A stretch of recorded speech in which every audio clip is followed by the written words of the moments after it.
Morning, dear son. Good morning, good morning. This is Tukmin Tien Tai Zi, and I'm the resident monk here at Budding Dharma Temple in Arlington, Texas. Today, I think I'm going to talk about Buddhism, surprise, and Buddhism easy as ABC. So first of all, let's all take a cleansing breath. Breathing in, hold it, and let it out. One more, breathing in, hold it, and let it out. And for the last breath, breathing in deeply, hold it, and let it out with sound. Thank you, Sangha.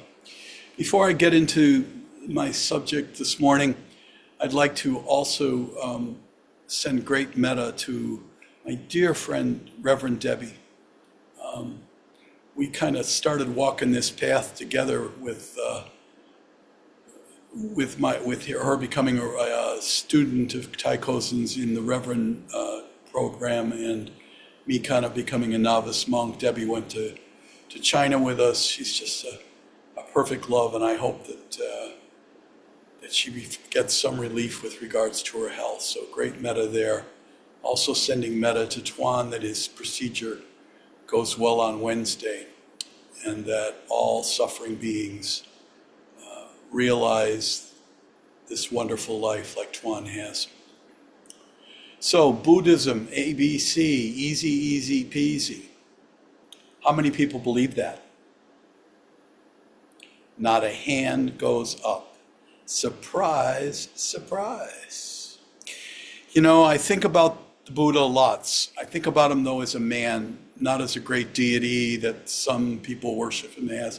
I think him as a man, a very bright man, a very accomplished man, a man who spent a great number of years searching for the answers.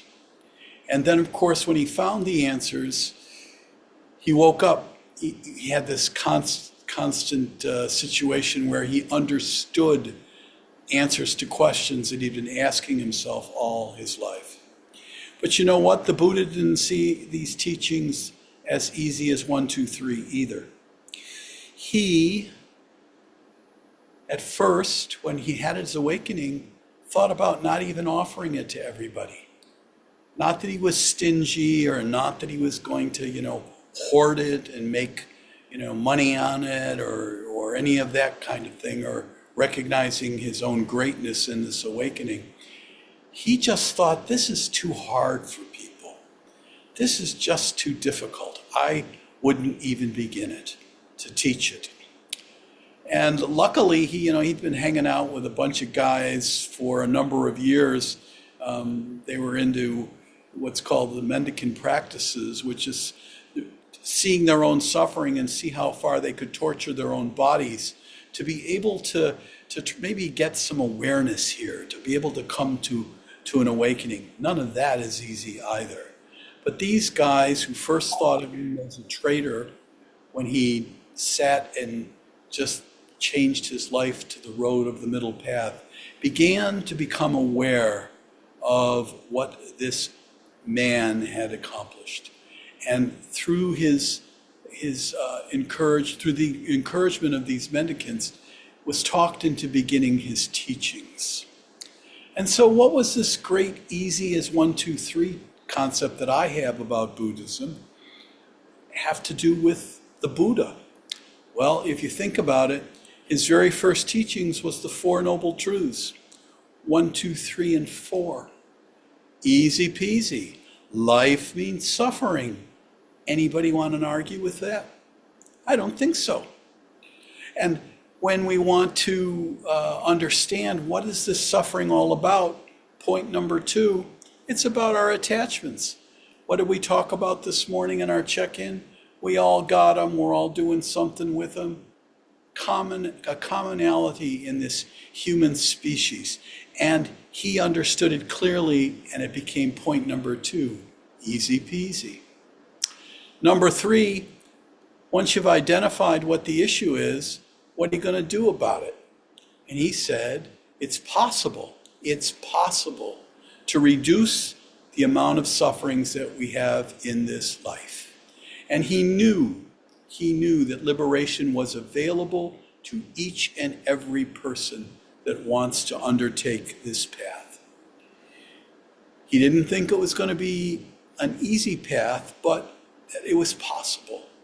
And then 4, he gave us the 8 points in which to be able to understand how we can live this ethical life and approach these things called thoughts in our mind that create great confusion and suffering for all of us.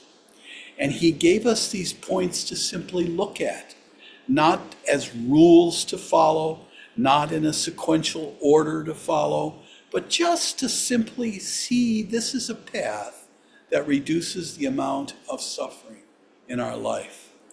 Easy peasy. 8 and 4, or 4 and 8, whichever way you want to look at it, it's there. We understand it. Now, minds greater than mine, and always were greater than mine, have thought about all of these points and have begun to slice the onion. You've got sutras, and you've got dharma, and you've got all kinds of things that, if you're anything simple-minded like myself in this practice, begins to create great confusion in my mind. What's duality? What's no self? What's all of these concepts that we begin to look at in our life? You know, Tuan and I meet every Tuesday morning, at Active, and then again on Thursdays. Usually he's been coming at 11, but now he's coming to our 5:30 service at the bigger Sangha. And we have great discussions. And this man's great mind stresses me out sometimes because he asks me questions that I go, I don't want to give you any false ideas. Let me just punch it up in Google and see what Google says. And then we share what Google says, and Tuan and I come to some thought about what his questions were all about. You know, folks, this is difficult. Practice is the difficulty of this path. And I think the members of this Sangha understand that very clearly. It's not about understanding the Four Noble Truths and understanding all the points of the Noble Eightfold Path. It's understanding that our direction in this path is to practice it. And we're not going to get it right all the time, but we don't need to feel guilty about when we don't get it right either. We can understand this path through practice. And 2 of those objects of how to best understand this path are in the Noble Eightfold Path. We got meditation and we got mindfulness. I got to tell you, folks, mindfulness is with us every moment if we choose to use it. It's there. Our minds are working constantly. At least mine is. I think yours all are working constantly as well. Bringing in thoughts about, I don't like this, I want more of that, whatever it is in life that your attachments are attached to. And that is a challenge, and that's why we call it practice.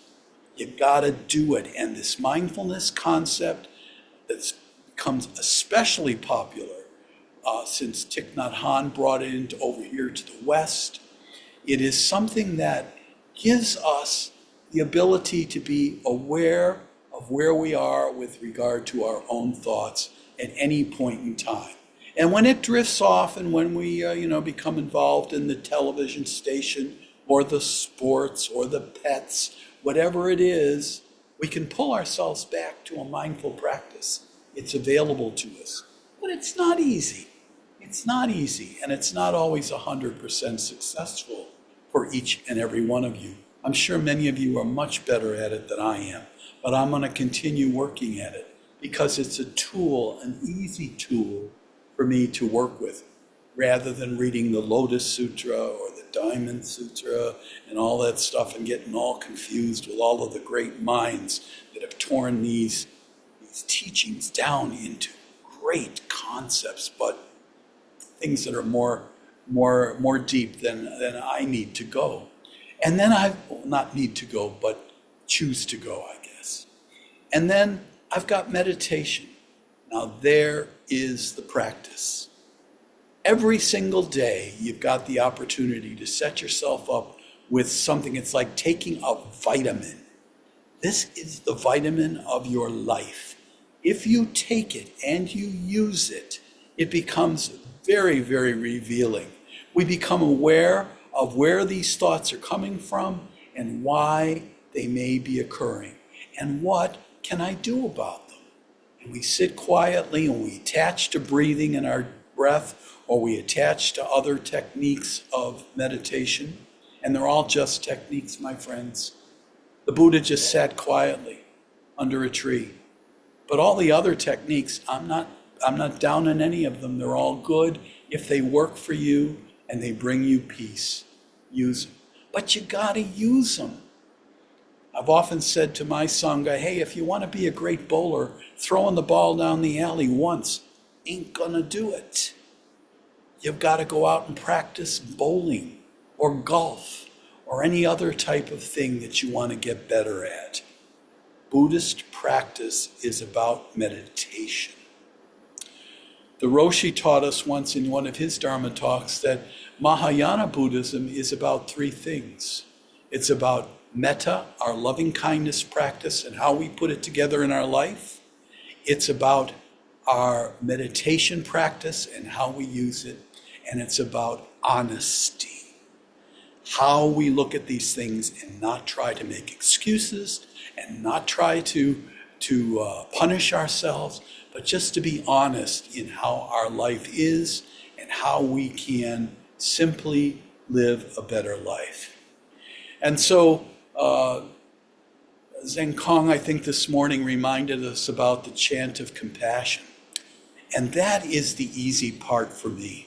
Whenever I get confused and lost on this path and I go, what am I doing? What am I thinking about? What is my life about? Why am I going in this direction? Why am I feeling this way? The second part of that chant of compassion means so much. May the infinite light of wisdom and compassion, 2 more points in the Noble Eightfold Path, so shine within us that the errors and vanities of self may be dispelled. So shall we understand the changing nature of existence and awaken into infinite peace. It's all there. You don't need more than that paragraph in my estimation. At least I don't in my walk. I just go there and I go, yeah, all those things that make me confused, they're my stuff. I can work with it. I can attain enlightenment, as the Buddha taught. And that's what he did for about 30 years after he started his teachings. He just offered these concepts and ideas to people to liberate them from their sufferings, to give them another way of viewing life in love, kindness, compassion, generosity, in wonderful qualities that I think we all ascribe to. And so, dear Sangha, I don't know what more I can tell you. You know, I could study the sutras and maybe sound a whole lot more wise than I do at times.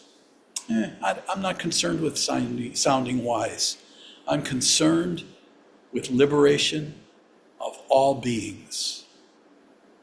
Those are my thoughts for this morning. Thank you, Sangha. We got a few minutes. If anybody would like to offer thoughts or comments, I'm perfectly happy to listen to. Just raise your hand or jump right in.